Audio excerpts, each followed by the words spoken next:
Hello there and welcome back to another episode of Sunday League Struggles, the series which I regret naming it because, we're not really struggling. I mean, the only truth in the title is the fact that we're playing Sunday League. This week we were playing in yet another cup at home yet again. I mean, I'm as confused with these cup competitions just as you are, probably. So, after last week's 5-1 win in the Intermediate Cup, which is the cup between the bottom two divisions, this week it was the turn of the League Challenge Cup, which is the cup between all the divisions in the league.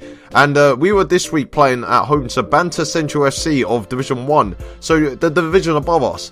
I mean, Banter Central FC, that does sound like a Facebook page run by 20-year-olds who just steal content off other people and then post it with a crappy tagline on it. There were quite a few changes to the team that played last week in comparison to this week, and Bradley took his place back at centre-back after a 2-week holiday. Levi played out on the left side for the first time since the first game of the calendar year, and Badger was moved further forward to support Chris as we changed the formation from a 4-2-3-1 to a 4-4-2. And also Miles made his first start for the team, and he replaced Powers in the centre midfield. So, let's get right into it. The first highlight went to Banter, and they crossed the ball into the box, and one of their players managed to get a flick onto it. But thankfully it went straight at me, and I caught it. I mean, that was pretty good handling by myself, I would say, after the last few weeks where my handling hasn't been the greatest. We then got a free kick, which Chris took and put it under the wall, but unfortunately it was too close to the keeper, and he saved it pretty comfortably. 2 minutes later, Julian played the ball into the box, and it found its way to Matty at the back post, but unfortunately for him, he ended up firing it over. But we were getting quite a few chances against this team, and it was only a matter of time before we broke the deadlock. So it did help that a few minutes later we did break the deadlock, and Dudley managed to hold off a few players and then laid the ball for Matty, who drove forward and then slid the ball through for Badger, and on his right foot managed to shoot across the keeper and put it in the bottom corner and make it 1-0 to us after the 27th minute. The roles were reversed a few minutes later, and I don't know who actually kicked the ball forward because the camera didn't actually catch it, but Badger managed to get himself into the box, hold up the ball, waiting for Matty to come into the box, laid it off to him, and then Matty took one touch and then fired it past the keeper to make it 2-0 to us on the 32nd minute. It was only the 39th minute where I started to deploy time-wasting tactics, and being 2-0 up against a team from the division above, you might as well.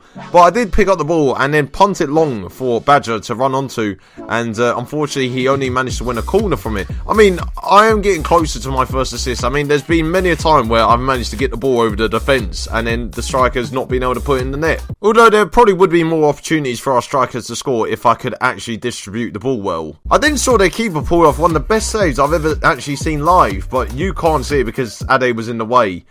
I mean, sorry about that. Dudley then won the ball in the middle of the park, and some superb one-touch football between Chris, Matty and Badger saw Chris played through by Badger, and then Chris slotted it home to make it 3-0 before half-time. And I mean, even for me, I was shocked that we were playing this well against a team from a division above. Banter did manage to fashion a chance though, and their winger played their striker through, and their striker actually did get a pretty decent shot away, and I did save it, and it was going in before people think that I was doing one for the cameras there. But apparently Joe had taken him out after he'd taken the shot, and the referee gave him a penalty. But for those who follow me on Twitter, you already know what happened because I put it up on there. But I did save it and preserved our 3-goal lead, which means now I've faced 4 penalties this month and saved 3 of them. But that brought it to half time, and we were comfortably leading at the break, and I can't actually remember facing too many chances. I know we had quite a lot, but obviously I would have put more in the footage had we caught it. And so we kicked off for the second half, and straight from kickoff we were on the front foot, and Chris managed to find some space down the wing and whipped a great ball into the box to Levi at the back post, but Levi couldn't connect with the ball too well, and his shot was too weak to go past the defender on the line. And then the keeper pulled off another good save from Matty from close range, and at this point of the game I did realise that if they hadn't had this keeper in goal, we could have been in double figures by now. I mean, I'm not even bragging, I mean that's how one-sided the game was. But only a minute later, Matty's corner was punched pretty weakly by their goalkeeper, and it fell to Levi, who made up for his earlier miss by firing it in the bottom corner to make it 4-0 to us. But then some hesitation in the Banter defence saw their number 4 just completely wallop the ball out of play into the bush.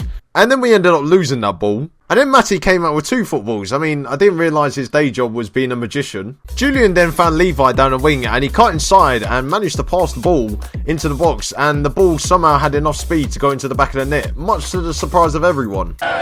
You just scored? The keeper didn't move. We could say whatever we like about that attempt, but I definitely am sure it wasn't a shot. 2 of the substitutes who came on earlier then combined as Dixon managed to win the ball on the wing from a banter throw-in and then run down the line and play the ball across the box for Ade to round the goalkeeper and slot it home to make it 6-0 to us. We definitely had scored more goals than I anticipated we would. Yeah, and then the camera dies with like 12 minutes left of the game.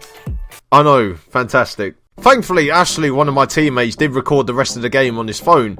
And I mean, watching his footage compared to mine, and it now has made me realise that I'm going to have to get a better camera now. But it wasn't all plain sailing for me, because I ended up miskicking a back pass from Julian into the air, and then we conceded a free kick from that. And from that resulting free kick, we then conceded another penalty because apparently Dudley handballed it. But I mean, not to brag, but I am the penalty saving king, so I mean, it was pretty fitting that I ended up saving another penalty this game. I mean, what Gareth Southgate should do is call me up to the England squad for the World Cup in 2018, then in the 119th minute sub me on just before the penalty shootout, and we'll win every one. And to rub salt into the banter wounds, we ended up making it 7-0, and Dixon's corner found Julian at the front post, and he flicked a header past the goalkeeper into the other corner of the net, and that actually finished the rout. But that did bring it to full time, so a 7-0 win against a team from the division above us sends us into the next round of the Cup, where we apparently will be playing the team top of the Premier Division away from home.